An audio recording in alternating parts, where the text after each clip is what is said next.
श्री राधे राधे। आपका स्वागत है मेरे इस YouTube चैनल डिवाइन हिंदी कहानियों में। आज मैं आपको भगवान विष्णु जी के 9वें अवतार के बारे में बताऊंगी। अगर आपको मेरी ये जानकारी पसंद आती है तो कमेंट बॉक्स में कमेंट जरूर करें। हिंदू धर्म में भगवान विष्णु के 9वें अवतार को गौतम बुद्ध माना जाता है। बुद्ध शब्द का मतलब है प्रबुद्ध व्यक्ति। ऐसा माना जाता है कि भगवान ने विश्व में शांति लाने के लिए बुद्ध के रूप में जन्म लिया था। भगवान विष्णु जी के 10 अवतारों में से 9वां अवतार है गौतम बुद्ध का। उन्होंने विश्व में शांति स्थापना के लिए यह अवतार लिया था। गौतम बुद्ध का जन्म नेपाल के लुम्बिनी में ईसा पूर्व 563 ईस्वी को हुआ था। 528 ईसा पूर्व वैशाख माह की पूर्णिमा को बोध गया में एक वृक्ष के नीचे उन्हें ज्ञान प्राप्त हुआ। माना जाता है कुशीनगर में इसी दिन उन्होंने 80 वर्ष की उम्र में देह त्याग दी थी। लगभग 2500 वर्ष पहले बुद्ध के देह त्यागने पर उनके शरीर के अवशेष 8 भागों में विभाजित हुए, जिन पर 8 स्थानों पर 8 स्तूप बनाए गए। एक स्तूप में उनकी राख और एक स्तूप में उस घड़े पर बना था जिसमें उनकी अस्थियां रखी थी। नेपाल में कपिल वस्तु के स्तूप में रखी अस्थियों के बारे में माना जाता है कि वह गौतम बुद्ध की है। इसके अलावा उनके जीवन से जुड़ी 5 महत्वपूर्ण जगह और है। पहला, लुम्बिनी उत्तर प्रदेश के ककराहा गांव से 14 मील और नेपाल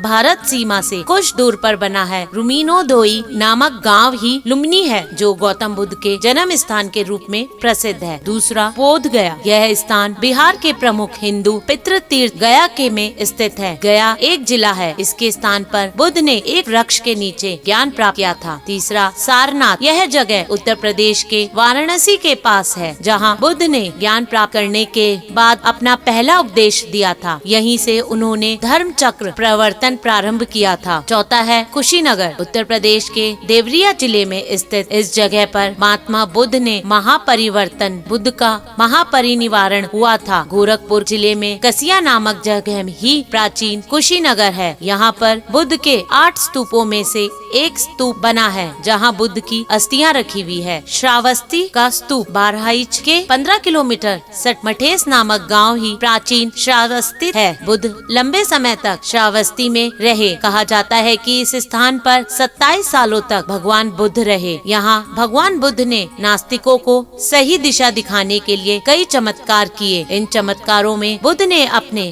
कई रूपों के दर्शन करवाए। अब यहाँ बौद्ध धर्मशाला है तथा बौद्ध मठ और भगवान बुद्ध का मंदिर भी है। बुद्ध के कोई और नहीं बल्कि हमारी ही आपकी तरह एक आम इंसान सिद्धार्थ गौतम थे। राजकुमार सिद्धार्थ गौतम हिमालय की तलहटी में ठीक नीचे एक छोटे से राज्य में 563 ईस्वा पूर्व के आसपास पैदा हुए थे। उनके पिता शाक्य वंश के राजा थे। सत्य की खोज में अपनी पत्नी और पुत्र को छोड़ा। एक दृश्य ने उनका जीवन बदल के रख दिया। उन्होंने महल से बाहर घुसते हुए 3 चीजें मिली। एक बीमार आदमी, एक बूढ़ा आदमी और एक लाश को जलते हुए मैदान में ले जाया जा रहा था। उनके आराम भरे जीवन में से इस अनुभव के लिए तैयार नहीं किया गया था। जब उनके सारथी ने उन्हें बताया कि सभी प्राणी बीमार, बूढ़े और मृत्यु के अधीन है तो वह बेचैन हो गए। जैसे ही वह महल में लौटे उन्होंने एक भटकते हुए सन्यासी को शांति से सड़क पर चलते हुए देखा जो